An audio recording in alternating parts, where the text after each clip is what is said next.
Are 18-year-olds more enthusiastic about receiving the COVID-19 vaccine than any other age group? Well, a video posted by TikTok content creator and influencer Mfumo Bamuza has garnered around 1 million views. That video captures what it must feel like for the youth who have waited for almost 6 months before their turn to get the vaccine. Take a look at this. Hit me!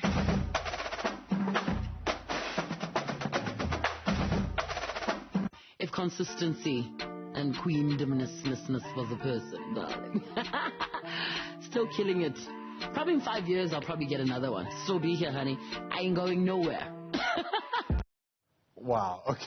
So that's the video from Mfumo Bamuza, who was actually selected as one of the finalists for TikTok South Africa's Rising Voices. He joins us now via our video link for more. Mfumo, great to see you. Thanks very much indeed for taking time out of what I imagine is a very busy schedule to speak to us this morning on the AM Report.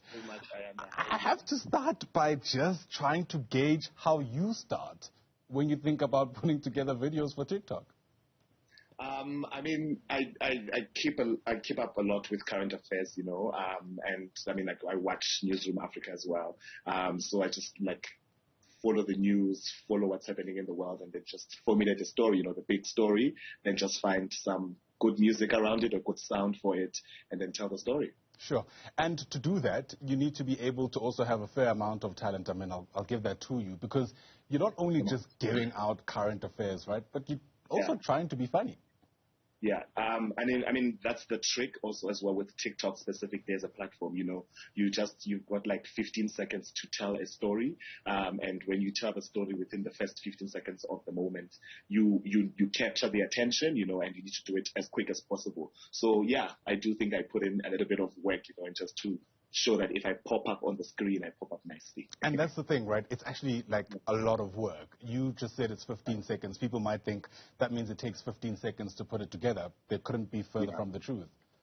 Yeah, no, I mean, at Max, I think you can potentially, you know, when I was starting out, I was putting in a good 8 hours to the whole day, you know. But now as you get a swing of things, you know, and you get, and I got trained as well on how to at least, you know, manage the content and be able to plan forward for it. So, yeah, it's becoming a little bit easier for me to do now. Wow. So you speak about being trained and managing the content. This is not just some spontaneous, let me grab my camera and give you magic. Yeah, no, I mean, honestly, I started as a spontaneous, let me just turn on the ring light and record something, you know. And then I think when the content started to be shared widely, commented on widely, and then I got to realize that actually, no, this is serious, you know, so you need to put in a little bit of thought behind it, you know, and also everything that goes on the internet stays there forever, so you need to make sure that you put out at least work that when you look back, you know, in the future, just like, okay, I did that, you know, and I'm happy with it and how I look. That's very sober-minded. Speak to us about moments perhaps where you regretted, let's say, an approach. I mean, for now, in the video we've just played, you've personified the Delta variant, right? And to some people, that's a bit triggering, considering the experience that they had maybe with COVID-19. What are your thoughts around perhaps lines that perhaps might be drawn in some instances and ways through which you'll try to steer clear of any kind of unwanted attention?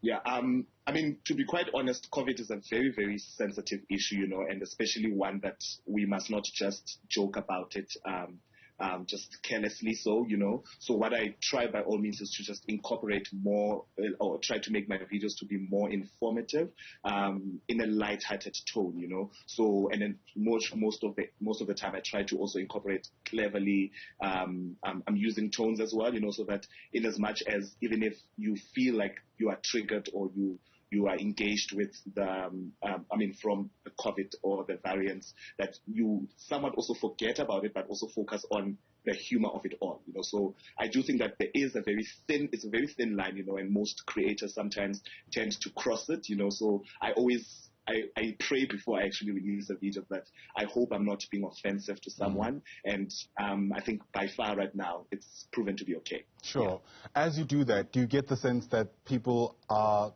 acclimatizing to the nature of your work? In my mind, most content creators don't put these videos together with the sole intention of offense. Yeah. Yeah. I do think, also the beautiful thing is with TikTok and generally with content making, is that you're able to build your own audience.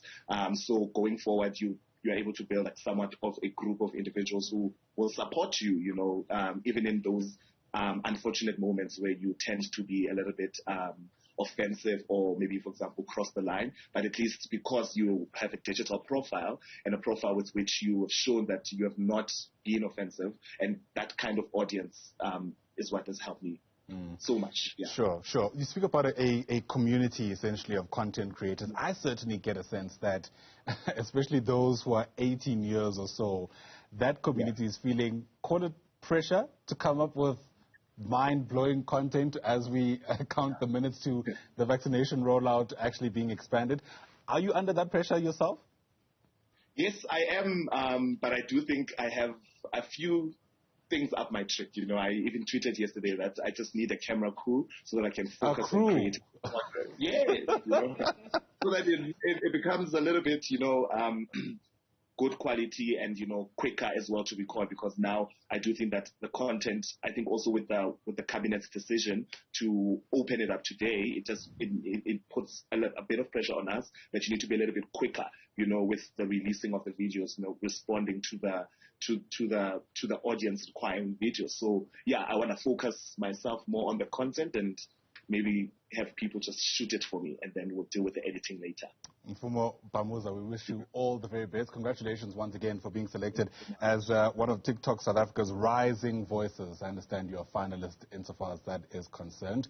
Wish you well and good stuff on the work that you do in some respects to raise awareness around things like COVID-19.